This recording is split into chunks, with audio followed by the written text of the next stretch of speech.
మహబూబ్నగర్ నియోజకవర్గ పరిధిలో డబుల్ బెడ్రూమ్ల పంపిణీ వ్యవహారంలో సాగిన గత అక్రమ వ్యవహారాలన్నీ ఒక్కొక్కటిగా బయటకొస్తున్నాయి.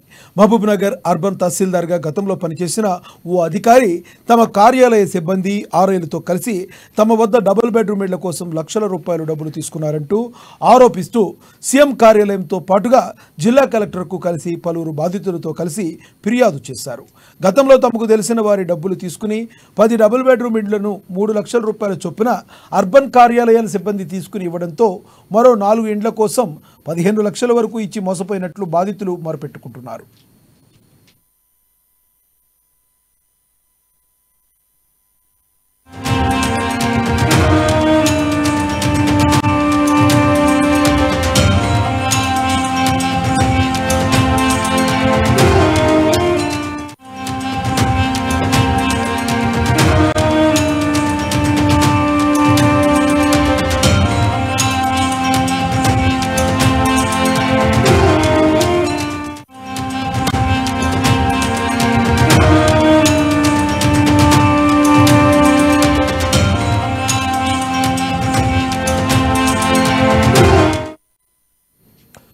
మహబూబ్నగర్ నియోజకవర్గ పరిధిలోని దివిటిపల్లి, మౌలాలిగుట్ట, వీరన్నపేట, క్రిస్టియన్పల్లి, ఎనుగొండ పరిధిలో సాంబశివాలయ ప్రాంతాల్లో రాష్ట్ర ప్రభుత్వం కోట్ల రూపాయలను వెచ్చించి మరీ డబుల్ బెడ్రూమ్ ఇండ్లను నిర్మించింది. కానీ పంపిణీ ప్రక్రియలో నిర్దిష్టమైన ప్రామాణికత పాటించకపోవడంతో అది పూర్తిగా అర్బన్ తహసీల్దార్ కార్యాలయ సిబ్బందికి అస్త్రంగా మారింది. దీంతో ఏరియా కోరేటు కట్టి అమ్మినట్లు ఆరోపణలు వస్తున్నాయి. మహబూబ్నగర్ జిల్లా నియోజకవర్గ పరిధిలో ముఖ్యంగా దివిటిపల్లిలోని డబుల్ బెడ్రూమ్ కావాలంటే 6 లక్షల వరకు కట్టాల్సిందే. ఇప్పుడు ఆ వ్యవహారమే జిల్లా వ్యాప్తంగా చర్చనీయాంశంగా మారింది.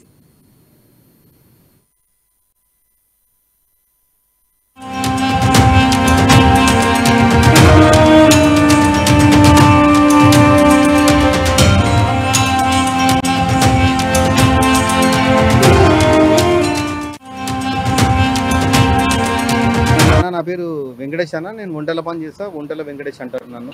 నేను ఫస్ట్ డబుల్ బెడ్రూమ్కు అప్లై చేసుకున్నా. 523 సర్వే నెంబర్లో మాది గవర్నమెంట్ ప్లాటు 60 గజాల ప్లాట్ పోయిందన్న మాకు రిసిప్ట్ ఇచ్చారు.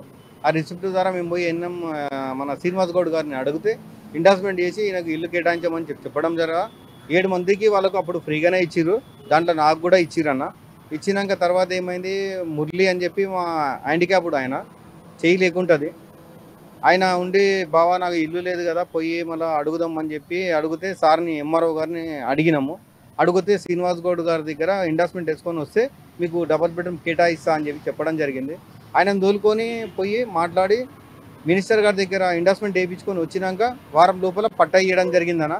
పట్టా ఇచ్చినాక ఆయన ఏం అడిగిండంటే, బాబు పట్టా ఇచ్చినా కదా ఏమన్నా దావత్ ఉందా లేదా అని చెప్పి అడిగిండు. అడిగితే 10,000 రూపాయలు పెట్టి ఆ పిల్లాడు 10,000 రూపాయలు ఇచ్చిండు. ఇచ్చి దావత్ ఇచ్చినాము. ఇచ్చినాక అక్కడ కూర్చున్నాక ఎవరన్నా ఉంటే మీ వంట కార్మికులు ఉంటే తోలుకోనరా, ఇల్లు ఇస్తాము, 1,00,000 రూపాయలకే ఇస్తా అని చెప్పి చెప్పడం జరిగింది. అప్పుడు ఒక ఇల్లు ఫస్ట్ 1,00,000 రూపాయలకి ఇచ్చిండు. తర్వాత పోచమ్మ అనేట ఆమెకు 2 లక్షల రూపాయలకి ఇచ్చిండు. బాలేశ్వరి అనేట ఆమెకు 3 లక్షలకి ఇచ్చిండు. జ్యోతి అనేట ఆమెకు 3,50,000 రూపాయలు తీసుకున్నారు. కానీ తీటిపల్లి ఇస్తా అని చెప్పి మౌలాలిగుట్టకి ఇవ్వడం జరిగింది. ఈ విధంగా 10 మందికి ఇవ్వడం జరిగింది. షబానా బేగం అనేట ఆమెకు కూడా డీటిపల్లిలో ఇస్తా అని చెప్పారు. వీళ్ళకు డీటిపల్లి కాకుండా ఈరణపేటలో వేసిర్రు. ఈరణపేటలో వేసి కూడా 3 లక్షల రూపాయలు తీసుకున్నారు. తీసుకున్నాక కూడా ఈ బాబు ద్వారా మేము గిఫ్ట్ కూడా ఇవ్వడం జరిగింది. ఇప్పుడు 4 పట్టాలు ఆగిపోయినాయి. ఆ 4 కొరకే మేము ప్రయత్నం చేస్తున్నామన్నా. ఒకసారి మా పైన దాడి కూడా జరిగింది. కాలేజీ టీవీ పోయినందుకు దాడి చేసింది మన ఆర్ఐ చైతన్య గారు, నర్సింగ్ గారు, మన విఆర్ఏ రాజు, ఇంకా ఏరే పర్సన్ 4 ఉన్నారు. కార్లో ఎక్కంటే నేను ఎక్కలేదు. దానిపైన వాళ్ళకు కొట్లాట జరిగితే ఆ రోజు బయట జరిగింది. దానిపైన మాకు చర్య తీసుకొని వాళ్ళకు న్యాయం చేయాలని మేము పోరాడుతున్నాం. మన అంతకుమించి మాకు ఏరియా అవసరం లేదు. డబుల్ బెడ్రూమ్ అక్రమ వ్యవహారానికి సంబంధించిన డబ్బులన్నీ కూడా హాట్ బాక్స్లోనే ఇచ్చామంటూ బాధితులు మొరపెట్టుకుంటున్నారు.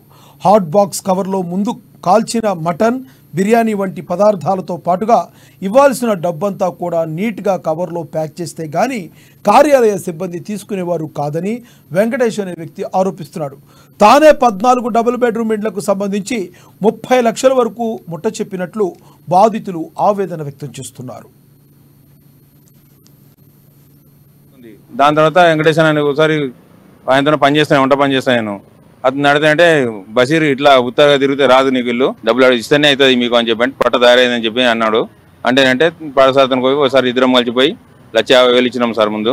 దాని తర్వాత మళ్ళా ఒక వారం అట్లా కాపోయిన తర్వాత మళ్ళీ నాకు బర్త్డే వచ్చింది, మటన్ కావాలి, చికెన్ కావాలి, కాల్చిన మటన్ కావాలి, తీసుకొని ఆడబాక్స్లో పెట్టుకొని రాండి డబ్బులు, మీరు అలాగా కుల్ల తీసుకోవద్దు రావద్దు, ఆడబాక్సులనే మొత్తం ప్యాక్ చేసుకొని తీసుకొని రండి, తీసుకొస్తేనే ఇస్తాం చేస్తాం పట్ట తయారైందని చెప్పి అంటే మళ్ళీ వాళ్ళ చిన్నారా తీసుకొని ఇంత గోల్డ్ ఉంటే పిల్ల పెళ్లి కోసం పెట్టుకున్న పైసలు తీసుకుపోయినాను సార్. నేను పిల్ల 25 ఏళ్ళ వయసు ఉంది అమ్మాయి, ఇప్పటికి 20 ఏళ్ళ వయసులోనే పెళ్లి చేయాలనుకున్నాం. 5 ఏళ్ళ కింద ఇల్లు వచ్చింటే ఇంతవరకు 3 పెళ్లి అవుతున్నాయి సార్. అది నా 2 పిల్లలు, 2 బిడ్డలు, 2 కొడుకులు, 4 అలాగే ఉన్నారు సార్. ఇప్పటికి వాళ్ళ కోసమని ధైర్యం చేసి 3 లక్షల రూపాయలు ఆయనకు ముట్ట చెప్పింది ఎంఆర్ఓ మన పాఠశాల గారికి.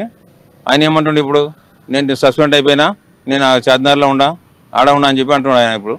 ఎప్పుడు 2018లో తయారైంది మా లిస్టు, ఇంతవరకు అది ఇస్తామని ఆ లిస్టు తీసి పక్క పెట్టేసిన సార్. అందులో ఎంతమంది బాధ్యతలు ఉన్నారో మా లెక్క తెలియదు. మా లెక్క ధైర్యం చేసి మేము సచ్చినా పర్లేదు, మా మీద అటాక్ చేసినా పర్లేదు, మేము సచ్చినా కూడా వాళ్ళని వదిలేదు సార్. దయ్యమై పట్టైనా సరే ఆయన పాఠశారథి గారి మాత్రం వదలను నేను. ఎంత దూరమైనా సరే పోతాం, హైకోర్టు కాదు సుప్రీంకోర్టు అయినా పోతాం. మేము అందరం కలిసి ఒక ఏకదాటిగా పోయి 586 మందిలో 86 మంది ఇంటికి ఇది ఇచ్చిండు, మిగతా 500 మంది అలాగే ఉంటుంది సార్. వాళ్ళు బయటకు వస్తలేరు. వాళ్ళ అడ్రస్ దొరికింది అనుకోండి, అడ్రస్ దొరికితే 500 మాకు డబుల్ బెడ్రూమ్ ఇప్పించామంటే సరే అని ప్రస్తుతానికి ఒక మొదటిసారి 1,50,000 రూపాయలు ఫస్ట్ అడ్వాన్స్గా ఇవ్వడం జరిగింది. తర్వాత పార్థసారథి 1,50,000 ఇంటికి ఎవరి పార్థసారథి వాళ్ళ ఇంటి దగ్గరికి నేను వెళ్ళాను.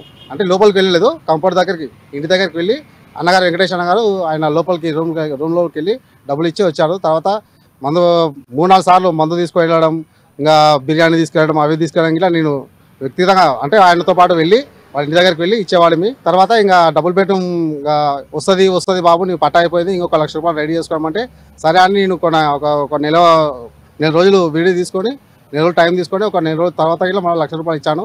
అయితే తర్వాత బాబు నీకు రేపు పట్టా వచ్చేస్తుంది, ఇంకా నువ్వేం టెన్షన్ పడకండి, మీకు పట్టా ఇచ్చేస్తున్నామని చెప్పి మాకు ఇంతవరకు పట్టా ఇవ్వలేదు. పాఠశాల ఆఫీస్కి ఇట్లా వెళ్ళాం, బాబు చేసామని ఇలా వాళ్ళు విధంగా సహకరించారు.